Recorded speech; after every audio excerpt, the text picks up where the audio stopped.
Jones with Strong Roots Academy. Today we are going to talk about Cycle 3, Week 16. So we started off with timeline this week. The last 2 weeks I have not gotten to timeline, so I made a commitment to make sure that we got timeline in this week. And I started with it to ensure that we did get to it. So we started with timeline. I wrote a lot of different emotions on this die, like sad and excited, mad, and I just let the kids take turns rolling the die, and then we sang the timeline song with that emotion. So the kids had fun with that. They got a little bit silly, but they did have fun, and for the most part, they sang the timeline. So after timeline, we went on to geography, and we were talking about the U.S. bays, and there's a really cute song on CC Connected to the tune of Down by the Bay. And of course, all the kids know that song, and so they recognize the tune. And we sang through the song, and I just pointed out where the different bays were. And then I gave them a little finger puppet to put on. Oops, this one's backwards.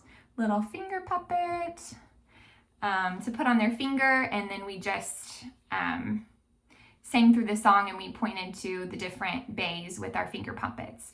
If I had thought about it, I would have done all sea animals because I have a lot of sea animal finger puppets.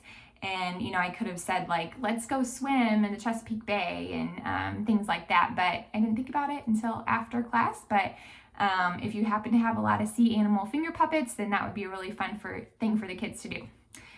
So that's all we did for geography. And then we went on to history. And for history, I did a little puzzle for them. I felt like it was a little bit, there's a lot in this history sentence, a lot for them to remember. And visuals, help a lot of people remember what we're talking about. So I made this little puzzle on my board, and I made this board. It was like a spontan IKEA board, and I don't think they sell them anymore. So I had to buy an extra. I had two, and so I had to buy an extra one on Facebook Marketplace. So if you want to try this in the future, then maybe you can find some boards like this on Facebook Marketplace. And I just I painted it with chalkboard paint, and it's magnetic. So I really like that because then I could do things like this. So this is, little magnets that they can place on the board. So I kind of just made it kind of like a puzzle. So I took all of these things off, and then I had the kids just take turns doing the puzzle, and they worked in pairs because it did take a while. So by the time the song had gone all, it does it twice on the CC song. So by the time, the second time through had ended, the two kids were able to do the whole puzzle. So yeah, it was a little hard, especially for the first kid, because they hadn't seen the puzzle all put together. So if you do something like this, I would suggest putting it all together first so they can kind of get a visual of it, and then letting them take turns putting the puzzle together. So that was really fun. They enjoyed that. I hadn't done anything like that before, so I think it was just fun to switch it up a little bit from just the normal writing on the board. So they enjoyed that. Okay, so moving on to math, we did the area of a rectangle. I found a really simple song on CC Connected that was easy to remember, and I made these I had a lot of construction paper that was already cut into these rectangles, so it was literally no prep at all. I just wrote, area equals length times width, and explained what the length and width was, and we just got let me see, we got these little, let's see if I can get it on. Okay.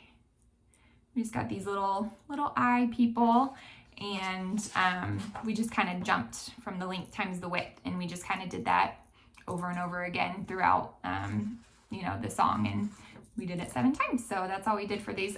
These, I think I found, I think they were at Target Dollar Spot, I'm pretty sure. So The kids really liked them a lot. It was fun. It was the first time I had used them, so they would also work great for geography or other other things like that where you're pointing. It just makes it more fun to point when you have googly eyes on your fingers. So after math, we did English, and for English, I think this is our last conjugation, so I'm kind of excited about that because the conjugations have been kind of hard for the kids to memorize. So I'm kind of glad it's the last week of conjugations, but there was a really cute song on CC Connected to the tune of Wake Me Up As You Go. That's the right title. Yeah. So anyways, really cute song put to this this conjugation.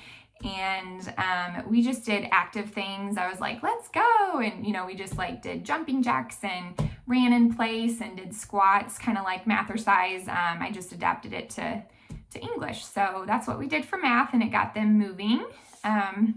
Next, we did science, and I've shown in other videos that I printed off these periodic tables for the kids and laminated them so that each one would have their own periodic table. And I think we used the googly eyes again, I'm pretty sure. So we did a lot of pointing this week, but I think we just used our little googly eyes again, and we just pointed to the different elements. Yeah, 2, 3, and 4, while we sang the periodic table song to the tune of Shake It Off. It's on YouTube, so I'll put a post to that. And I just have to say, I had the hardest time deciding between Shake It Off and the 10 Dual Commandments. Oh my goodness, that was the hardest decision. I just could not decide which one I liked best, and it was a really hard decision. So anyway, good job to both of you for creating super good creative songs. So then after science, oh, and one other thing I wanted to share. So I found this book on Amazon, and I can't remember how expensive it was, but it wasn't too bad.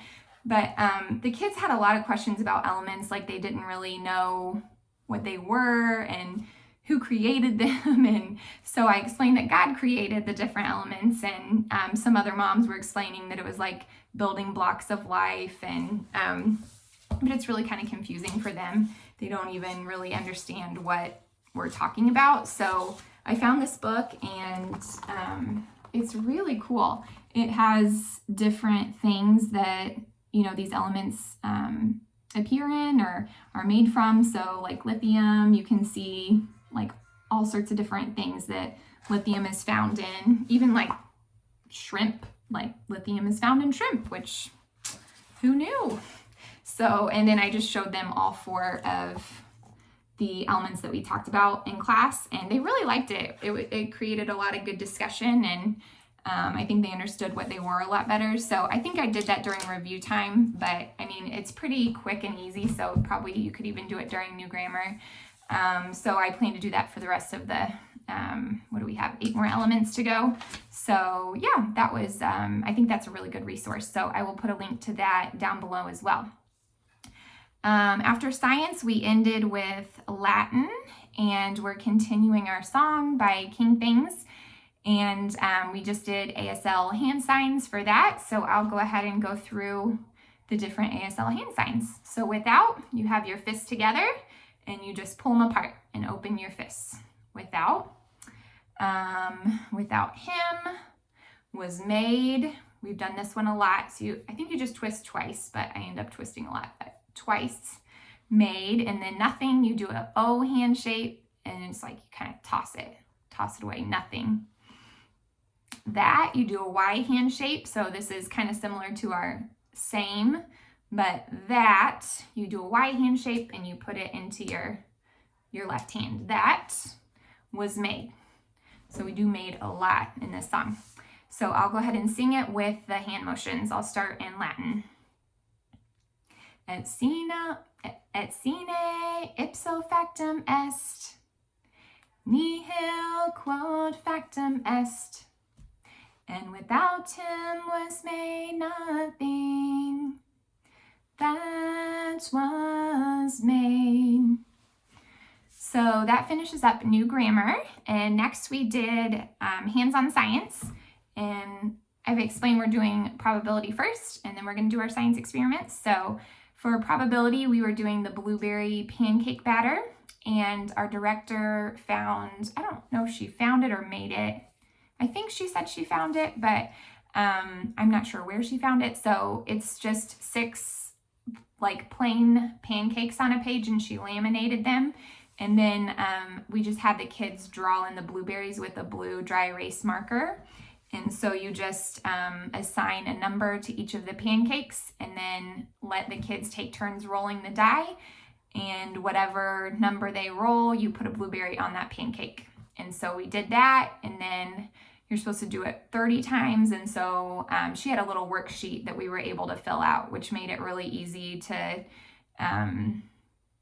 just talk about, the results and stuff, because she had this nice worksheet all printed out for the 15 side and then the 30 side. And then for the 30 side, they just worked in partners, and they took turns rolling the die. And we just had them roll the die 15 times and then give it to their partner and roll 15 times. And the other person was the blueberry drawer. So so that was fun. They're liking this food themed probability stuff, because we did pizza and then we're doing blueberry pancakes. I kind of toyed around with the idea of like bringing blueberry pancake batter and making blueberries, but yeah, that was just way too much. So I decided against that.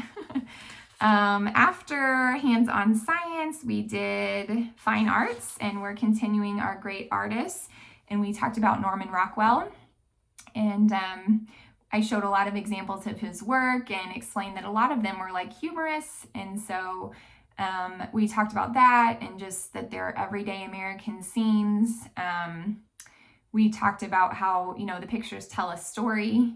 And so then I had them write their own stories, and their parents, they're not really writing yet. So their parents just recorded the story on the back of their paper.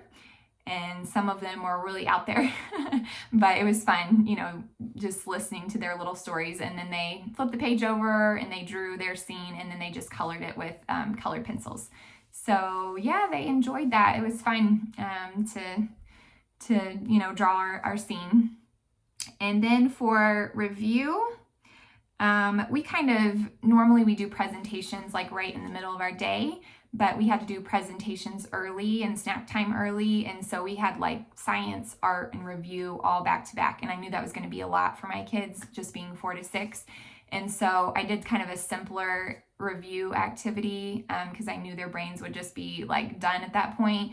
So I found some coloring sheets, and I'll post a link to this down below. That has all the elements on it. And so this again helped them understand what these elements were, and different objects that they were found in. So they just colored the different elements, and I went ahead and had them do 3 sheets because it really didn't take them that long to color all of them. And I'm thinking we'll probably just keep doing that for the next couple weeks. I haven't totally decided yet, but that way they'll have all of the elements done. And I know we're only doing the first 12, but it's good for them to be exposed to all of them. So yeah, that's all we did for review. We just listened to the different playlists that I've created for the various weeks for the last 6 weeks. We just listened to those playlists, and we just colored the element sheets. And then we had a little bit of time left over at the end, and so we did our Latin song all the way through with the hand motions a couple times through, because we're getting closer to, being, we still have a while, but we're getting closer to being at the end of the song. So I just wanted to kind of go all the way through, because we don't have time to do that during new grammar. So it was good for them to be able to sing the song all the way through in English and Latin and do the hand motions. So that is all we did for week 16. Thanks so much for watching.